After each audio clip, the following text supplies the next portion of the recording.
Good morning, friends. We have released quarter two earnings preview for the FMCG sector. We believe that discretionary spendings would remain under pressure in quarter two as well. The sustained inflationary pressure and the macro concerns are really putting stress on the sales of the FMCG companies, and those are largely seen in the discretionary and the premium categories.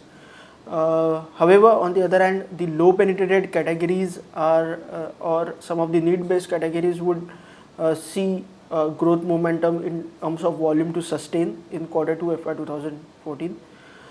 In terms of growth, we believe that rural growth for the FMCG products would be much stronger in comparison to the urban growth, and this is largely on account of strong monsoon and consequential improvement in the agriculture production for the quarter. This, along with higher MSPs, would really boost up the rural sentiments, and that will have a positive impact on the rural consumption for the FMCG products for quarter 2 as well as in the coming quarters as well. In terms of growth for the FMCG companies, we believe that the value growth or revenue growth would moderate in quarter 2 in comparison to previous year. This is mainly on account of pressures on the sales volume and limited pricing actions in the portfolio. And we believe that most of the FMCG companies would be achieving a growth in the range of higher single digit to double digit, which is lower in comparison to mid to high teen growths which FMCG companies achieved in the previous year. We believe that the gross margins would decline on sequential basis, and this is mainly on account of that rupee depreciation, which will result in higher import prices of some of the commodities, and this will put margins under pressure of some of the FMCG companies under our coverage. We believe that we might see a sequential dip of around 50 to 150 bips during this quarter. In terms of operating margins, considering the fact that companies are spending heavily behind media spends and promotional activities, focusing on improving the volume growth, we believe that operating margins on year-on-year basis would remain flat, and this in turn would result in adjusted PAT growth of around 12% for the Sharekhan FMCG universe as a whole. In terms of the individual companies' performance, we believe that HUL's revenues would be growing by around 9%. However, we believe that margins would remain flat around 13.5%. This, along with the lower other income and higher tax, would result in PAT growth of around 3% at the adjusted level.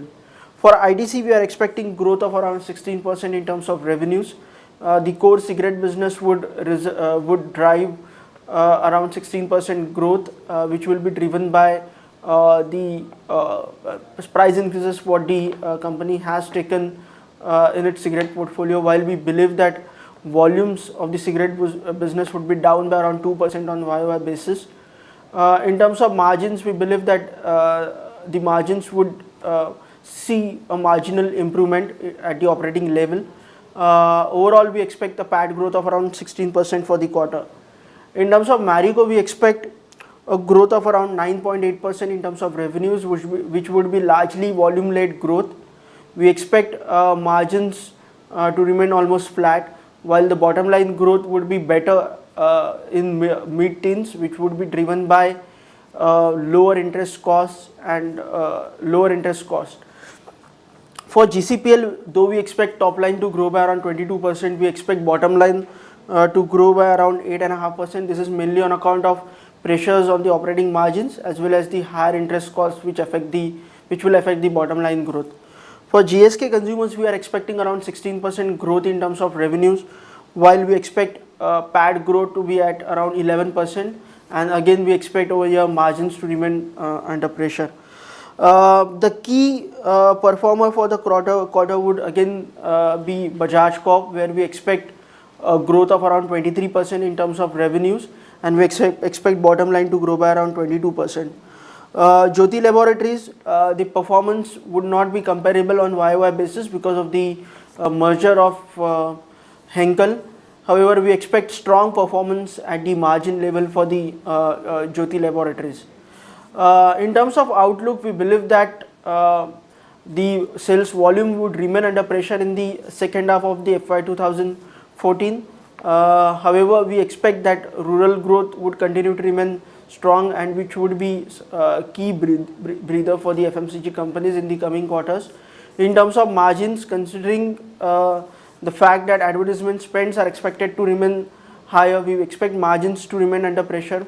Also, we need to consider that if rupee further depreciates from the current level, I think it would add further pressure on the gross margins as well.